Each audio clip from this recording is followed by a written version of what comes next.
భూపతి నువ్వెందుకు వచ్చా? రాకపోతే నువ్వేదో సాధిస్తావని నన్ను ఇంట్లో ఖాళీ కూర్చొని ఉండమంటావా? రేపో మాపో ఆ గుడిని ప్రభుత్వం హ్యాండ్ ఓవర్ చేసుకుంటుంది. అప్పుడు నాగేంటి మిగిలేది? బొచ్చా. ఈ ఊరంతా ఖాళీ చేయించడానికి 25 కోట్లు ఖర్చు పెట్టాను. చూడు గరుడా, నీ వల్ల కాకపోతే చెప్పు, ఈ ఊరంతా తగలబెట్టేసి ఆ నిధిని నా సొంతం చేసుకుంటాను. భూపతి నన్ను తక్కువ అంచనా వేయకో.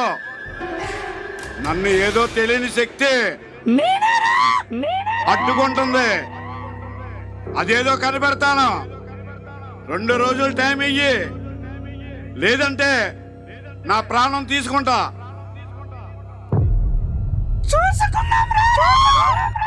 శంకిని దాగిని వంకిని ఆవయామి.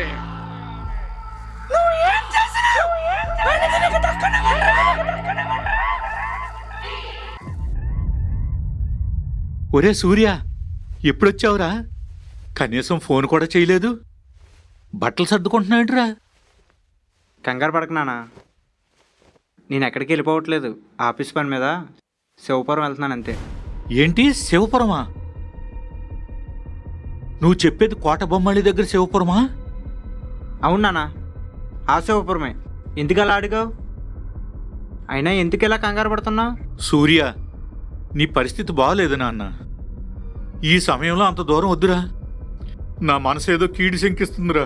నాన్న, జరగాల్సిన కీడు ఎప్పుడో జరిగిపోయింది. దానికి నేనే నిదర్శనం.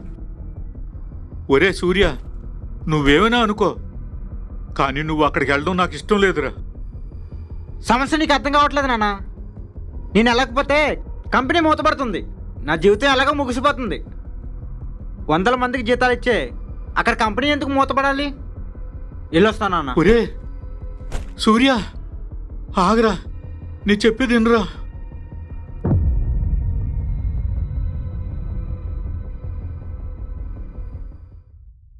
బావా, ఎన్నాళ్ళని ఇలా బాధపడుతూ కూర్చుంటావు?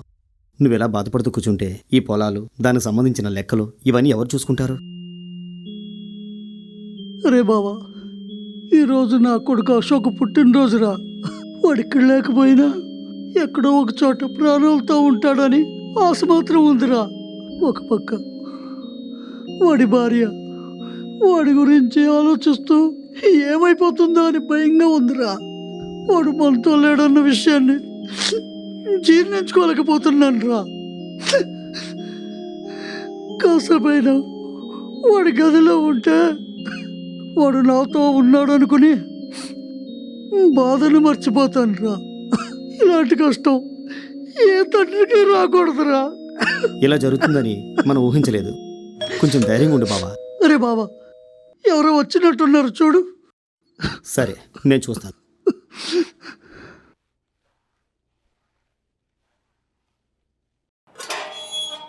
ఎవరు బాబు? ఎవరు కావాలి? అంకుల్, ఇది రామారావు గారు ఇల్లేనా? అవును బాబు. ఆయన ఉన్నారా? ఆయనతో మాట్లాడే పని ఉంది. సరే రండి.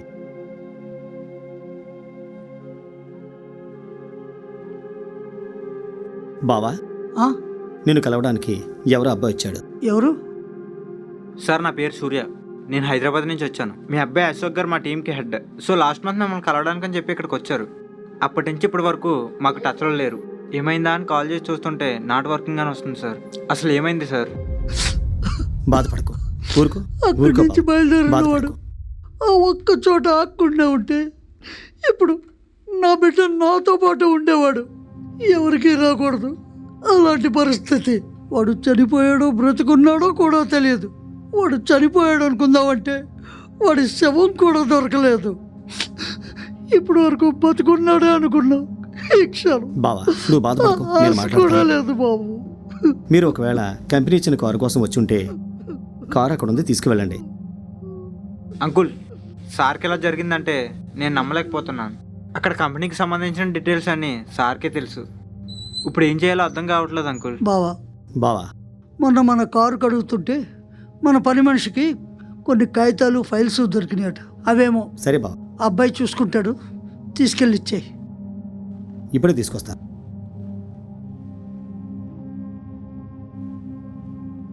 బావా, ఇవేనా? అవే. ఆ అబ్బాయి చూసుకుంటాడు, తీసుకెళ్ళి ఇచ్చేయి. సరే బావా. ఇదిగో బాబు. ఇవే అంకుల్, ఇవే. చాలా thanks uncle, but I'm sorry uncle.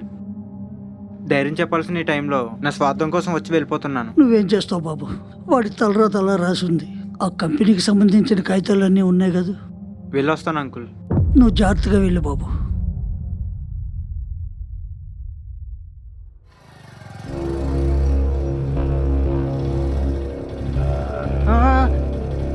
అబ్బా, ఏంటి ఇలా పడిపోయాను?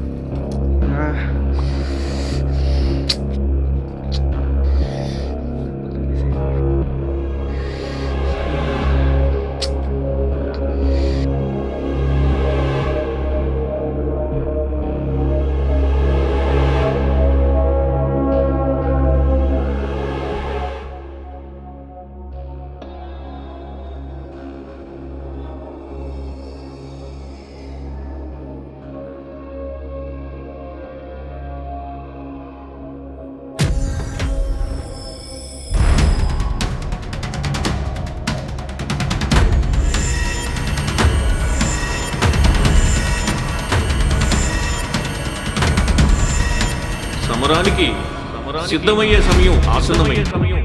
శివ శివ ఏమిటయ్యా నీ లీల? ఈ ఊరిని సంరక్షించుకోవడానికి నువ్వే ఒక రక్షకుణ్ణి పంపించావు.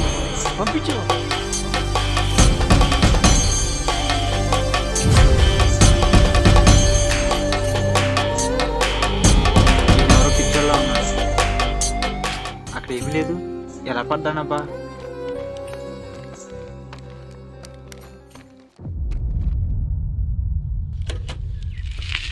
ఆగో, నువ్వు ఈ ఊరు దాటి నా మాట దాటి అడుగు బయట పెట్టలేవు. ఎప్పుడైతే నువ్వు ఈ శివపురంలోకి ప్రవేశించావో ఈ ఊరికి ఆ శివయ్యకు రక్షకుడిగా మారిపోయావు. ఏం మాట్లాడుతున్నావు? బండి ఆగిపోతే మీ శివయ్య ఆపేసినట్ట? నేను నడిచి వెళ్ళగలను.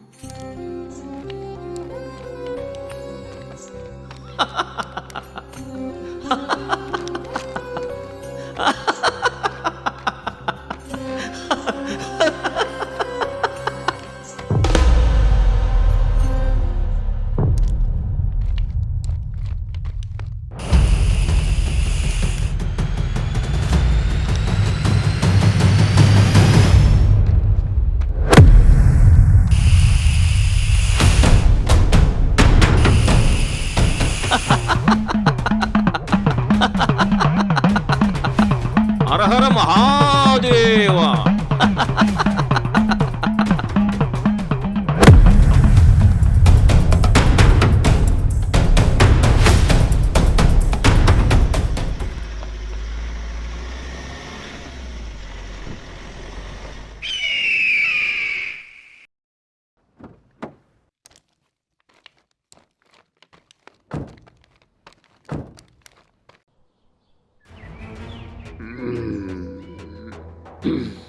ఏమయ్యా పియ్యే, ఇక్కడ పేరు చెప్పడానికి ఎవడం లేడు.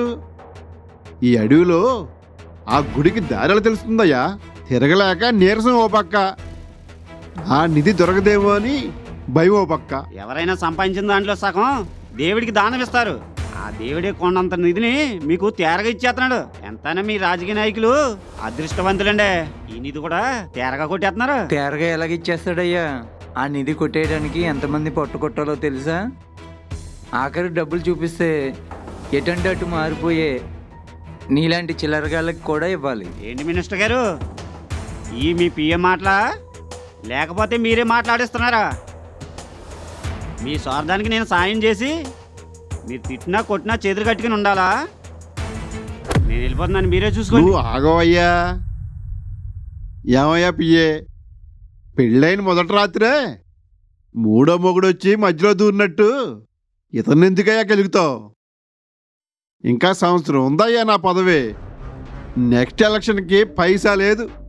పదవి లేకపోయినా పర్వాలేదు, కానీ పైసా ఉంటే పవర్ మన చేతిలో ఉన్నట్టే.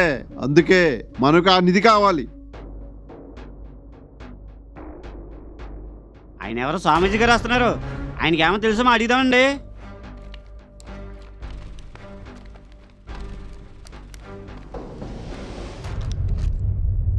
ఇదిగో పెద్ద ఆయన, చూస్తుంటే చాలా ఏళ్ళ నుండి ఇక్కడే ఉన్నట్టున్నావు. తప్పకుండా ఈ ఊరి శివాలయం గురించి నీకు తెలిసే ఉండాలి. మాకు అక్కడికి వెళ్ళడానికి దారి చెప్పు, నీకు కావలసినంత డబ్బిస్తా. భక్తిని చూపించడానికైతే దారి కళ్ళు మూసుకున్నా కనబడుతుంది. అదే నీ యుక్తిని వాడి తప్పుడు పని చేయడానికి ఆలోచిస్తే నీ బతుకు అంధకారం అయిపోతుంది. సార్, ఇలా డబ్బులు అడుక్కునే ముందు భక్తి భగవంతుడనే సోచి చెప్పడం వీళ్ళకి అలవాటే. ఏమయ్యా పియ్యే, ఒకసారి ఇట్రా. ఆ చెయ్యి అలాగే చెంప మీద పెట్టుకుని వెళ్ళి ఏసీ వేసుకుని కారులో కూర్చో. ఇప్పుడు ఏం మాట్లాడాలో తెలియదు యాదవ్కి. మర్యాదగా అడిగితే చెప్పవా నువ్వు? నువ్వు అడిగే దాంట్లో నిస్వార్థం ఉంటే ఆ ముక్కంటే నీకు అన్ని దారులు చూపిస్తాడు. నీ పద్ధతి మార్చుకుని వస్తే కొండెక్కిస్తాడు, లేదా మిమ్మల్ని పాడెక్కిస్తాడు. ఏంటి సార్ ఈ ముసలోడితో మాటలు? తీసుకెళ్ళి బండి ఎక్కిస్తే ఈయనే దారి చూపిస్తాడు. పదా బండి ఎక్కు. మిస్టర్ గారు మీరు ఎక్కడ సార్? ఈ ముసలోడు దారి ఎలా చూపించాడో నేను చూస్తాను.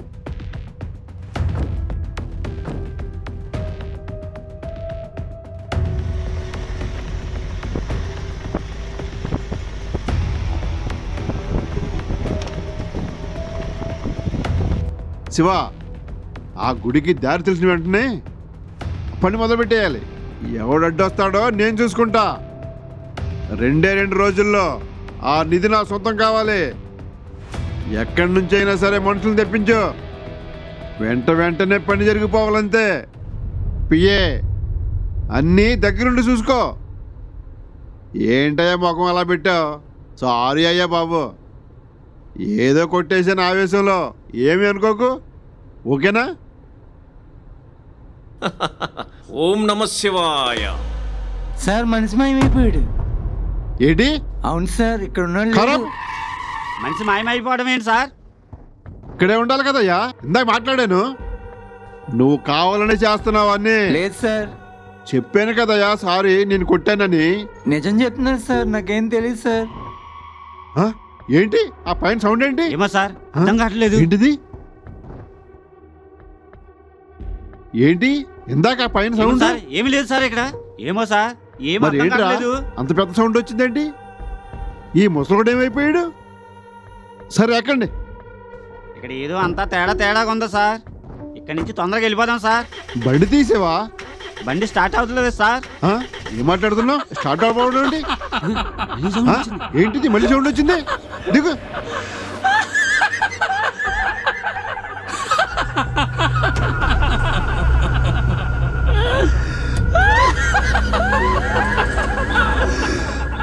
ఏంట్రా దోచుకుందామని వచ్చావా? అయితే రండ్రా, మీ ముగ్గురికి అంత ధైర్యం ఉందా? నన్ను ఎదిరించే దమ్ముందా? ప్రాణాల మీద ఆశ లేదా? అయితే పండ్రా ఇక్కడి నుంచి.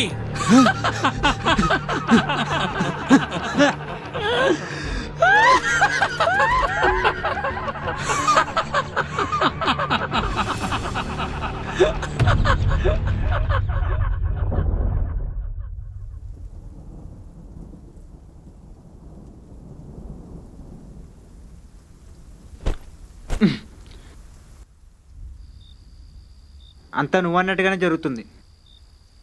ఊరి నుంచి ఒక్కడికి కూడా వేయలేకపోయాను. ఏ దారిలోకి వెళ్ళినా ఏదో అడ్డు తగలడం. ఎందుకలా? నాకే జరుగుతుందా? ఈ ఊరంతా ఇంతేనా? నీకు ముందే చెప్పాను కదా, ఆ శివుడు ఈ ఊరి సంరక్షకుడుగా నిన్నెంచుకున్నాడని.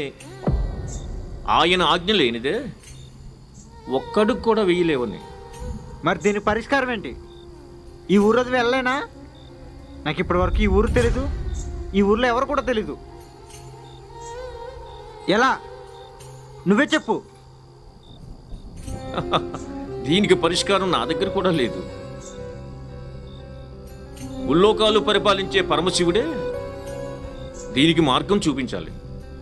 కానీ మానవ ప్రయత్నంగా నా ప్రయత్నం కూడా చేస్తాను. రేపు ఉదయం నేను చెప్పిన చోటికి నువ్వు వస్తే దీనికి సమాధానం దొరుకుతుంది. అయినా వయసులో ఉన్న నాకే ఈ చుట్టుపక్కల చూస్తుంటే భయం వేస్తుంది. ఇక్కడ అసలు ఎవరు లేరు.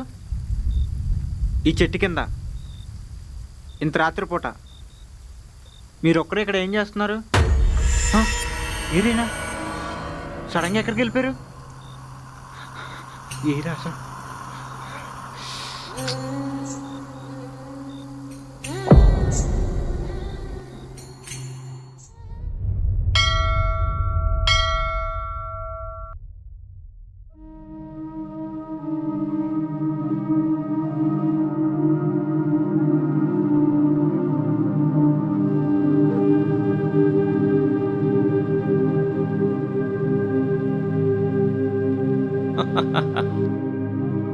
చెప్పిన చోటికి రాలేదెందుకు? నీ కోసం చాలా ఎదురు చూశాను. మీరు జోకులు భలే వేస్తారు బాబాయ్. ఎక్కడ రావాలో చెప్పకుండా ఎలా వస్తాను? నువ్వేం చెప్పలేదు. నేను వచ్చాను కదా. నా సమస్యకు పరిష్కారం దొరుకుతుందంటే ఇక్కడ వేరే సమస్య చుట్టుకుంది. అది సమస్య కాదు సూర్య, సత్యం. నువ్వు కూడా నమ్మలేని, సమాధానమే లేని సత్యం. మీరేం మాట్లాడుతున్నారో మాట వినిపిస్తుంది కానీ నా వయసుకి దాని వెనుకున్న అర్థం తెలియడం లేదు. నీకు అర్థం కావాలంటే సాక్షాత్ ఆ పరమశివుడే కొలువు తీరిన ఈ శివపురం గురించి తెలియాలి. 2000 ఏళ్ల నాటి చరిత్ర తెలియాలి. అంతులేని సంపద, అనంతలోకాలు పరిపాలించే మహాశివుడు ఇప్పుడు రాక్షసుల చేతిలో బలి కాబోతున్నాడు. గవర్నమెంట్ చెప్తే వాళ్ళే చూసుకుంటారు బాబాయ్. నువ్వు మరీ ఎక్కువ ఆలోచించకు. ముందు నేను ఇక్కడ నుంచి బయటికి వెళ్ళే మార్గం నీకు తెలుసా లేదా? దారి నీకు తెలుస్తుంది కానీ కనిపించదు. శోధించే తెలివి నీకున్నా ఛేదించే సమస్య ఒకటి ఉంది. అప్పటి వరకు ఈ నిరీక్షణ తప్పదు. వస్తాను.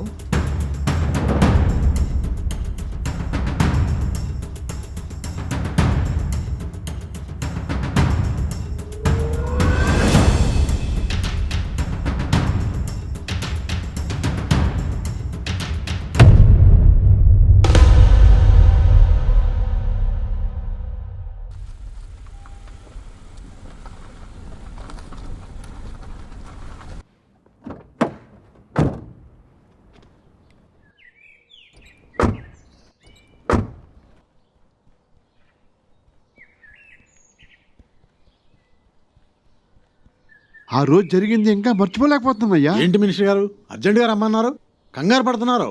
ఏమైంది? ఏం జరగడం కదయ్యా, అంత వివరంగా చెప్తాను. కంగారు పడుకో. శివా, వీడా? ఏయ్, గోపతి, అమ్మకు ద్రోహి. ఆగవయ్యా. మీరు వదలండి మినిస్టర్ గారు, వీడి ప్రాణాలు తీసేస్తాను. ఆగవయ్యా, ఆగు. ఆగడం కాదండి, మాట్లాడదాం. ఈ నా కొడుకు నన్ను మోసం చేశాడు, చంపేయాలి. ఊరుకోవయ్యా, తర్వాత మాట్లాడదాం. పక్కకు రా ముందు. మీకు తెలియదు మినిస్టర్ గారు, ఈ నా కొడుకుని నమ్మి ఈయన డబ్బులు ఇస్తే నా వాడిని మోసం చేసి డబ్బులు పట్టుకుపోయాడు. దానివల్ల ఎంత పని ఆగిపోయిందో తెలుసా మీకు? వీడిని చంపేయాలి. ఆగవయ్యా, నేను చెప్పేది విను. ఆ పనేంటో నాకు తెలుసు. అదేనండి, మీకు అర్థం కాలేదా? మేము ఆ ఊరెళ్ళాం కానీ అక్కడ ఒకటి చూసి భయపడి ప్రాణాలతో ఇక్కడికి వచ్చాం.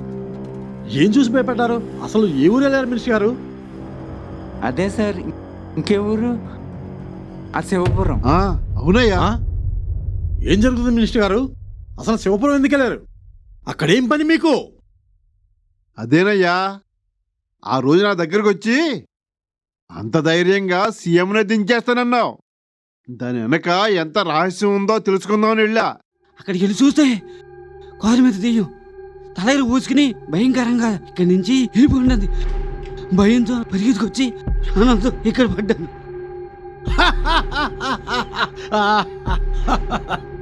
చూడండి మినిస్టర్ గారు, మీరెంత గింజుకున్నా ఆ శివపురం రహస్యం మీరు అస్సలు ఛేదించలేరు. అది మీకు సాధ్యం కాదు. చూడవయ్యా భూపతి, నీ ప్లాన్ ఏదైనా ఇప్పటి నుంచి మమ్మల్ని దాంట్లో జాయిన్ చేసుకో. నీ వెనకాల మేముంటాం. మీ వాడు కొట్టేసిన డబ్బుల కన్నా డబుల్ ఇస్తాను. ఇదిగా తీసుకో, కలిసి పని చేద్దాం. తీసుకో, దొరికాక కలిసి పంచుకుందాం. ఇప్పుడు వీడు చెప్పింది నేను చేయలేదంటే వీడు ఆ నిధి కోసం ప్రయత్నాలు మొదలు పెడతాడు. ఇప్పుడు చేతులు కలిపి తర్వాత సైడ్ చేసేద్దాం. సార్, ఆ శివపురం హత్య కేసుల గురించి ఎంక్వైరీ చేస్తున్నాను సార్. అదే పనిలో ఉన్నాను సార్. ఏ చిన్న క్లూ వదలకుండా అన్ని కోణాల్లో ఎంక్వైరీ చేస్తున్నాం సార్.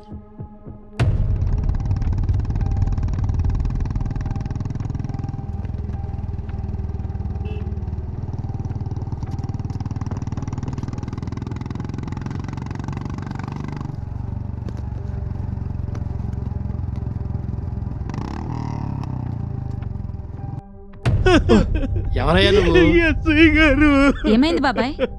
నువ్వేంటి బాబాయ్ ఇలా? నా కూతురిని అన్యాయంగా చంపేశారు. వాళ్ళు అరెస్ట్ చేయండి ఎస్ఐ గారు. అసలు ఏమైందో చెప్పండి ముందు. నా కూతుర్ని క్షుద్ర పూజలు చేసి ఏం జరిగింది సార్ చెప్పండి.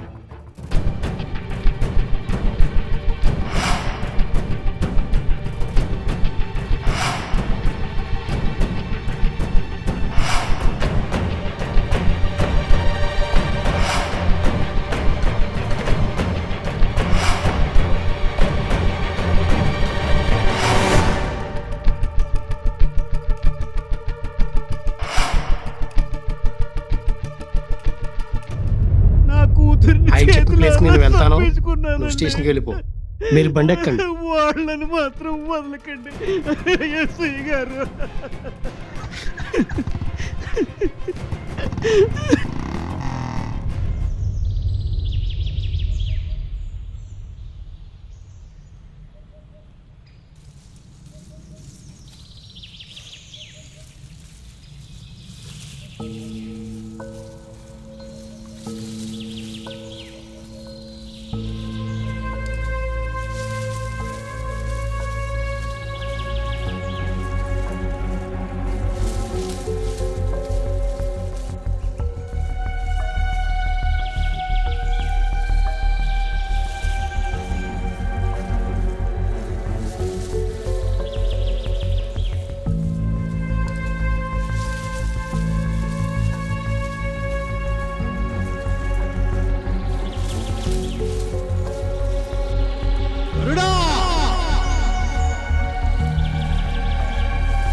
ఏ భూపతి, ఈ సమయంలో వచ్చా? ఎంతకి వీళ్ళెవరా? నమస్తే గరుడా గారు, నా పేరు మినిస్టర్ కోటేశ్వరరావు. ఏ భూపతి, చుట్టాలింటికి తీసుకొచ్చినాడు పరిచయం చేస్తున్నా. నాకెంత ముఖ్యమైన పని ఉందో తెలుసా? ఆ పని ఏంటో మాకు తెలుసు. అన్నిటి కోసం ఇంకా ప్రయత్నాలు ఆపేసుకోండి. ఎక్కడికి వచ్చి ఎవరి దగ్గర ఏం మాట్లాడుతున్నావు తెలుసా? నీకేం తెలుసా అని మాట్లాడుతున్నా? ఏదో తెలియని శక్తి నిన్ను అడ్డుకుంటుందా అన్నావు కదా, అది నువ్వు కనిపెట్టావో లేదో తెలియదు. మేము కనిపెట్టాం. ఏ భూపతి, ఆలస్యం అవుతుందనే నా మీద నమ్మకం పోయిందా? అధికారంతో ఆ నిధిని సొంతం చేసుకుందాం అనుకుంటున్నావా? నీకేం తెలుసని ఇక్కడికి వచ్చి మాట్లాడుతున్నారా? ఏం కనిపెట్టారు మీరు? అవును గరుడా, చేతుల దాకా వచ్చినది ఇప్పుడు మన సొంతం కాదనిపిస్తుంది. దాని కళ్ళు చూస్తుంటే, దాని కోపం చూస్తుంటే శివుడి మీద ప్రేమ, శివపురం మీద ఉన్న భక్తి రెండూ కనిపించాయి. గరుడ ఇంకా అనేది మన సొంతం కాదు. నా దగ్గర అవధానొద్దు, ఊపిరి ఆగిపోద్ది. భూపతి, 2 రోజుల్లో మహాశివరాత్రి. ఆ నిధిని చేతిలో పెడతాను. వెనక్కి చూడకుండా వెళ్ళిపోండి. రండి, తీసుకురండి, త్వరగా హాస్పిటల్కి తీసుకురండి, తొందరగా పదండి.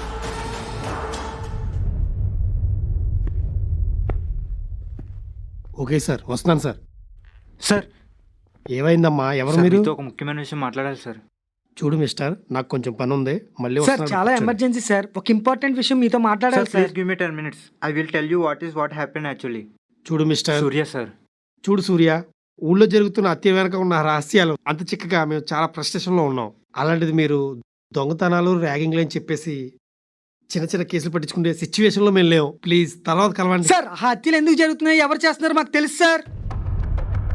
సార్ మీరు కూర్చోండి సార్, నేను చెప్తాను. సార్, ఈ శివపురంలో విలువైన మహిమగలను కొన్ని కోట్లు విలువ చేసే నిధి ఉంది సార్.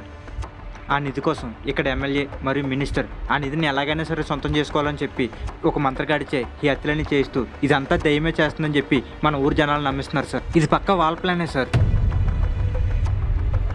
సార్ ఆ ఊరు ఖాళీ చేస్తే గానీ వాళ్ళు అనుకున్న పని జరగదని చెప్పి ఆధారాలు లేకుండా అందరినీ చంపుతున్నారు సార్. ఇది ఇలాగే పోతే ఊరందరినీ చంపేస్తారు సార్. ఇదంతా మీ చుట్టూ ఉన్న మనుషులే చేస్తున్నారని చెప్పి వాళ్ళకి ఎటువంటి అనుమానం రాకుండా వాళ్ళ ప్లాన్ ప్రకారం ఇదంతా చేశారు సార్. అలాగే ఈ శివరాత్రికి ఆ నిధిని ఎలాగైనా సొంతం చేసుకోవాలని వాళ్ళు ప్రయత్నిస్తున్నారు సార్. థ్యాంక్ యూ సూర్య, మాకు కూడా తెలియని ఇన్ఫర్మేషన్ ఇచ్చావు. Thank you. Okay sir. తప్పకుండా మీ అవసరం ఉంటే మళ్ళీ పిలుస్తాను. నీ మొబైల్ నెంబర్ ఇచ్చేళ్ళు. Thank you for the information. మీరు వెళ్ళండి, అవసరం ఉంటే మీకు ఫోన్ చేస్తాను. Thank you okay, thank you so much. అంటే ఇదంతా ఎమ్మెల్యే మినిస్టర్ చేస్తానన్నమాట. ముందు ఆ క్షుద్ర పూజలు చేసే మాంత్రికుడు గురించి తెలుసుకోవాలి.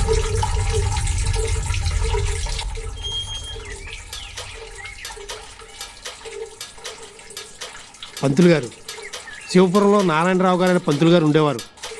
ఆయన ఇక్కడ ఉన్నారని తెలిసింది. అదిగో బాబు ఆ గుళ్ళో ఉన్నారు చూడండి.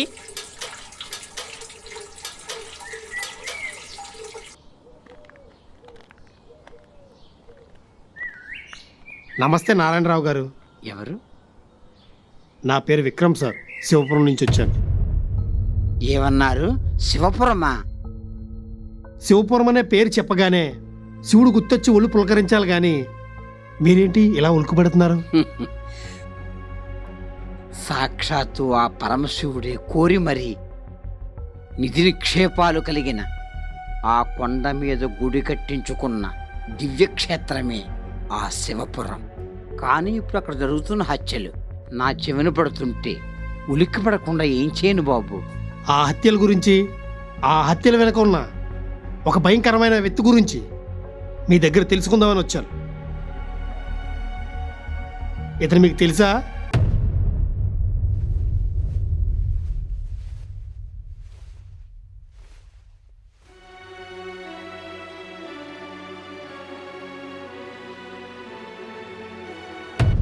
ఇతను నా స్నేహితుడు గంగాధర శాస్త్రి. ఏంటి, మీ స్నేహితుడా గంగాధర్ శాస్త్ర? ఇప్పుడు ఎక్కడున్నాడు, ఎలా ఉన్నాడు? రూపం మారిపోయింది, కళ్ళల్లో కృతశక్తి తాండవం చేస్తోంది. ఏమైంది బాబు అసలు? శివపురంలో ఉన్న ఆ నిధి కోసం కొంతమంది డబ్బున్న రాజకీయ నాయకులకు సాయం చేస్తూ ఆ నిధిని దోచుకోవడం కోసం ఎంతోమంది అమాయకులను, ఆడపిల్లలను బలిస్తున్నాడు గరుడ అలియాస్ గంగాధర్ శాస్త్రి. ఈ మారణకాండ జరగడానికి వాడికి జరిగిన అవమానమే ప్రధాన కారణం. అసలేం జరిగింది?